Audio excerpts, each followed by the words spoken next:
کیا ہمیشہ صرف ملازمت دینے والے ملازمت لینے والوں کا انٹرویو کرتے ہیں یا کبھی کبھی ملازمت کے خواہش مند لوگ ان کا انٹرویو بھی کرتے ہیں جن کے پاس وہ ملازمت کرنے جاتے ہیں؟ دونوں طرح کے کیسز دنیا میں ہوتے ہیں، ظاہر ہے دنیا ہے لہٰذا دنیا میں بہت کچھ ہوتا ہے۔ مولانا فضل الرحمان صاحب اور شاہد آفریدی صاحب کی ملاقات کو بھی ہم بالکل ایزی نہیں لے سکتے۔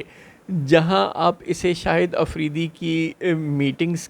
کے سلسلے کا آغاز سمجھ سکتے ہیں، یعنی شاہد آفریدی کے انٹرویو کے سلسلے کا آغاز سمجھ سکتے ہیں کہ وہ مختلف سیاسی جماعتوں کے سربراہان سے اور دیگر لیڈران سے اب ملتے رہیں گے تاکہ وہ آئندہ الیکشن تک کسی فیصلے پر پہنچ سکیں کہ انہوں نے کس جماعت کو جوائن کرنا ہے۔ اور یہ بھی بہرحال قرین قیاس ہے، ظاہر ہے اندرونی کہانیاں اگلے کچھ دنوں میں بتدریج نکلتی آئیں گی کہ جب مولانا فضل الرحمان کو شہباز شریف اور بلاول بھٹو اور دیگر پیغام رساں منانے میں ناکام ہو گئے تو پھر آفریدی صاحب وہاں پہنچے، اور اب وہ کس کا پیغام لے کر وہاں پہنچے اور انہیں کون سیاست میں لانچ کر رہا ہے، یہ تو اب پاکستان کی تاریخ چیخ چیخ کر بتا رہی ہے۔ اس میں تو ہمیں کسی کا نام لینے کی ضرورت ہی نہیں ہے، پورا پاکستان ہی اب بہت عقل مند ہو چکا ہے اور سب کے لیے ہی ہلکے سے اشارے ہی کافی ہوتے ہیں۔ لیکن بہرحال آفریدی صاحب کی مولانا صاحب سے ملاقات یقینی طور پر متنوع الجہات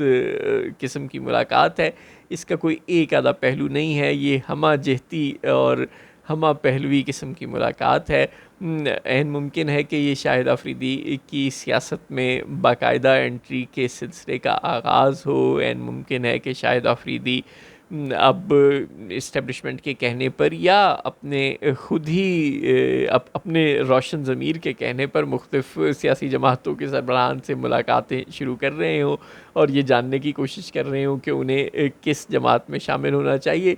یا پھر بہرحال یہ بھی ہو سکتا ہے کہ اس وقت چاہے پریکٹس اینڈ پروسیجر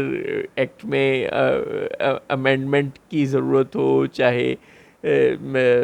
یہ جو 63A میں امینڈمنٹ کی ضرورت ہو، چاہے 26ویں آئینی ترمیم کا معاملہ ہو،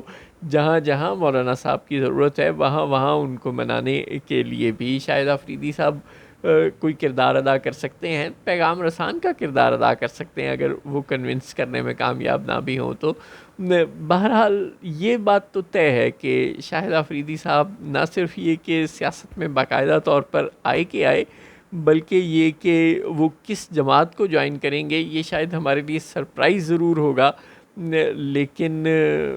لالچ دینے کی کوشش بھی ہے مولانا کو کہ اگر آپ نے ایسے اچھے اچھے بندے ہم سے مستقبل میں لینے ہیں، جیسے کہ اس الیکشن میں بھی ہم نے دیکھا کہ مولانا نے اپنی ماضی کی سیاست کے برعکس بہت سے الیکٹیبلز کو ووٹ دیا، تو اب بھی شاید ان کے لیے پیغام ہو کہ خیبر پختونخوا میں پی ٹی آئی کے ہاتھوں اپنی گرتی ہوئی ساکھ کا اگر وہ دفاع کرنا چاہتے ہیں تو انہیں ایسے نئے نکور قسم کے الیکٹیبل سے نوازا جا سکتا ہے۔